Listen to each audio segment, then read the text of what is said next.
हजारों साल की आवारगी पर भारी है।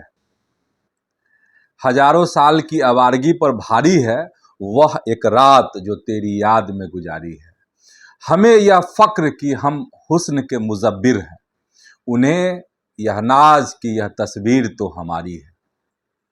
क्या आरसीपी सिंह के जदयू में आने से ललन सिंह और संजय झा का भाव घट जाएगा? क्या नीतीश कुमार और आरसीपी सिंह में सब कुछ सुलझ गया है? और क्या मोदी और अमित शाह नीतीश को दिल्ली में उलझाना चाहते हैं? तो आज सियासत में इन्हीं सब चीजों को समझिए। प्रणाम, मैं हूं चंदन झा और आप देख रहे हैं प्रत्यंचा। जितने सारे सवाल शुरुआत में हमने किए हैं, उन सारे सवालों का जवाब जो है कनेक्टेड है, क्योंकि चर्चा नीतीश कुमार दिल्ली जाएंगे, मतलब केंद्र में मंत्री बन सकते हैं। और इन सब चीजों के बीच आरसीपी सिंह का नीतीश कुमार के घर जाना और उनसे मिलना क्या कह रहा है? अब जरा थोड़ा इत्मीनान से चीजों को समझिए। और चीजें ये है सियासत की कि बहुत दिनों से चर्चा, कई महीनों से चर्चा कि आरसीपी सिंह जो हैं जदयू में आ सकते हैं।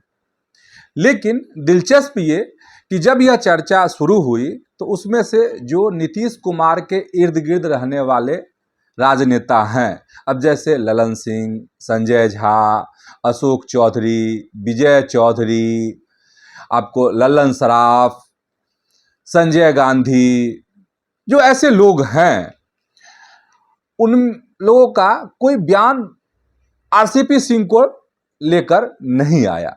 एक शख्स का बयान आया, धाकड़ और कद्दावर जदयू नेता का बयान आया, और वो बयान किसका था? ललन सिंह का। और ललन सिंह ने कहा कि क्यों आएंगे आरसीपी सिंह 72 से फिर से 42 पर लाने के लिए। यानी उस पल को, उस घड़ी को याद कीजिए जब आरसीपी सिंह जदयू के राष्ट्रीय अध्यक्ष हुआ करते थे और कैसे उस समय में सीटें घट गई थी। उसके कारण कई हैं, जिसमें से एक कारण यह भी जो चिराग पासवान वाली बात थी, 2020 का बिहार विधानसभा चुनाव, कि चिराग की पार्टी लड़ी और बहुत नुकसान हुआ, बहुत तरह की बातें एनडीए से अलग हटकर। तो ये है, लेकिन ललन सिंह ने ये अपनी प्रतिक्रिया दी थी। बाद में जब ललन सिंह की यह प्रतिक्रिया आई तब लोगों को यह समझ में आ गई, बिहार के आवाम को, कि ना, आरसीपी सिंह की वापसी संभव नहीं है, नहीं हो पाएगा, ललन सिंह होने नहीं देंगे। अब जब चीजें फिर आगे बढ़ी, बिहार का चुनाव खत्म हुआ, सब कुछ हुआ, नीतीश कुमार मुख्यमंत्री बने, फिर इस्तीफा दिया, फिर सम्राट चौधरी बिहार के मुख्यमंत्री बने। इन सब चीजों के बीच ऐसा लग रहा कि कुछ न कुछ अंदर ही अंदर जदयू में बुनावट चल रही है।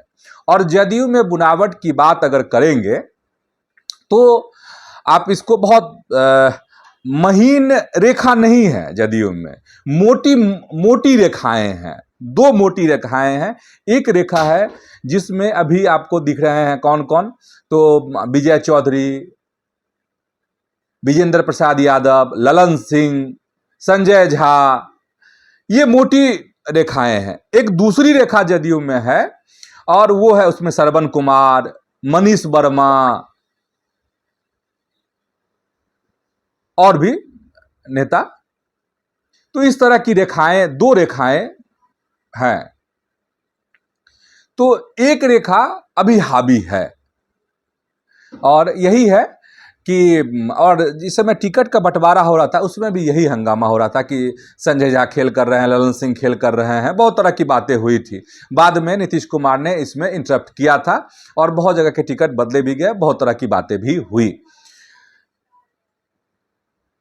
25 के चुनाव के दरमियान। अब इसमें क्या है, जो हम अंदर की बुनावट की तरफ आपको ले जाना चाहते हैं, उसको एहसास दिलाना चाहते हैं कि अंदर की बुनावट क्या चल रही है।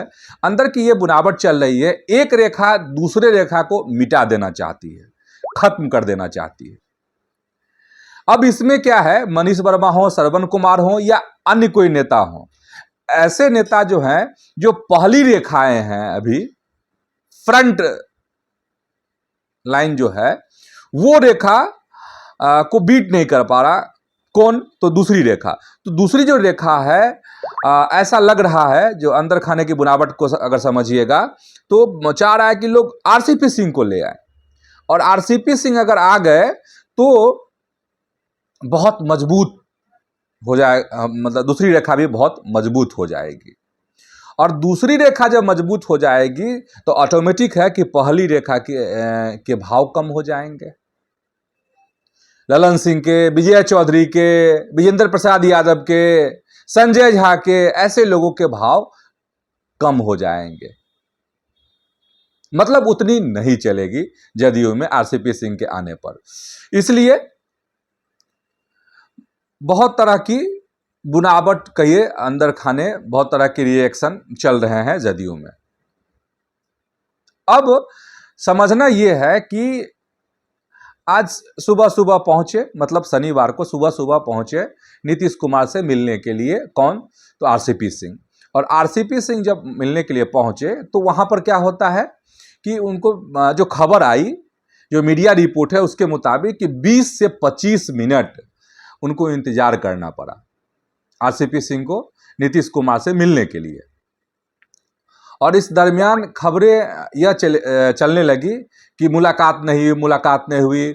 जो आरसीपी सिंह के समर्थक थे उन्होंने नारेबाजी भी कर दी, 2 एमएलसी के खिलाफ में, एक संजय गांधी और दूसरे ललन सराफ, दोनों के खिलाफ नारेबाजी कर दी कि मिलने नहीं दिए। नीतीश कुमार जो है सिर्फ हाथ हिला करके, इशारा करके चले गए, आरसीपी सिंह से बात नहीं हुई। यही खबरें चली। बाद में जो आखिर में छानकर खबर आई, उसमें जो आरसीपी सिंह ने कहा है वो बड़ा इशारा है। और आरसीपी सिंह ने कहा है कि कई साल के बाद आज नीतीश कुमार से मुलाकात हुई, और सिर्फ मुलाकात ही नहीं हुई है, बात भी हुई है।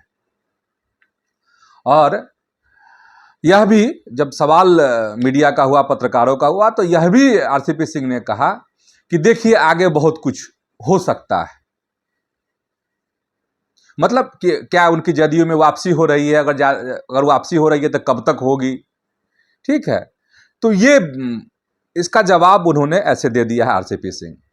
और आरसीपी सिंह को जो मैं मानता, जितना मैं उनके बारे में समझता,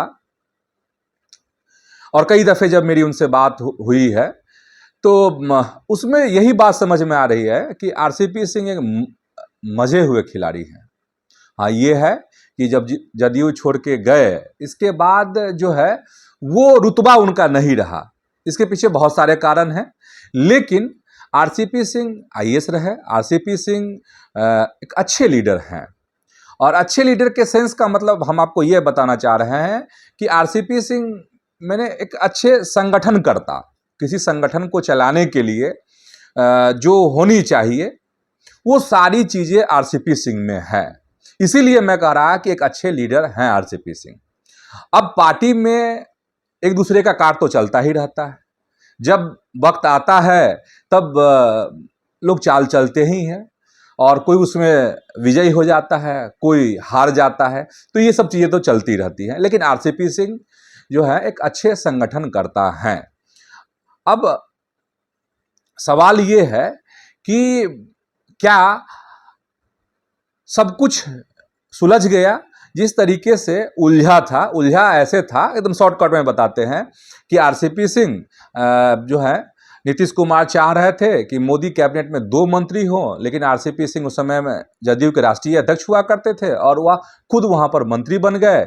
और कहा जाता है कि नीतीश कुमार से उन्होंने इसकी अनुमति नहीं ली, और नीतीश कुमार नाराज हो गए। जब उनका राज्यसभा का कार्यकाल खत्म हुआ तो फिर जो है उनको मंत्री के पद से इस्तीफा देना पड़ा। बाद में तलखी बढ़ गई जदयू से, और तलखी ऐसी बढ़ी कि उन्होंने जदयू छोड़ दिया, फिर भाजपा में चले गए। भाजपा में जाने के बाद उन्होंने अपनी खुद की पार्टी बना ली। फिर वह उस पार्टी को प्रशांत किशोर की पार्टी, मतलब जनसुराज जो है, उसमें अपना विलय कर दिया। ये तमाम घटनाएं हैं। अब मतलब वहीं से संबंध जो है खराब हुए नीतीश कुमार के। और इसमें कहा जा रहा है कि ललन सिंह वगैरह वगैरह की बड़ी भूमिका थी आरसीपी सिंह से संबंध खराब करने में नीतीश कुमार के। तरह तरह की बातें हैं, जितने मुंह उतनी बातें। और आपको जवाब यह भी मिल गया होगा कि नीतीश कुमार से उनकी मुलाकात हुई। अच्छा, एक चीज है, बर्फ जो है वाकई में करीब करीब पिघल गई है, तभी ना आरसीपी सिंह नीतीश कुमार के आवास पर गए, उनसे मुलाकात हुई। हाँ, मुलाकात कम देर की रही। जो समर्थक हैं उनको लगा होगा कि भाई बहुत दिनों बाद मिले हैं तो 2-4 घंटा बात होती, 1-2 घंटा बात होती, उतनी बात नहीं हुई। लेकिन बात हुई, कुछ तो है, तभी तो आरसीपी सिंह वहां पहुंचे। क्योंकि इतने सालों में तो नहीं गए थे, मतलब जब से संबंध उनके बिगड़े तब से तो नहीं गए थे।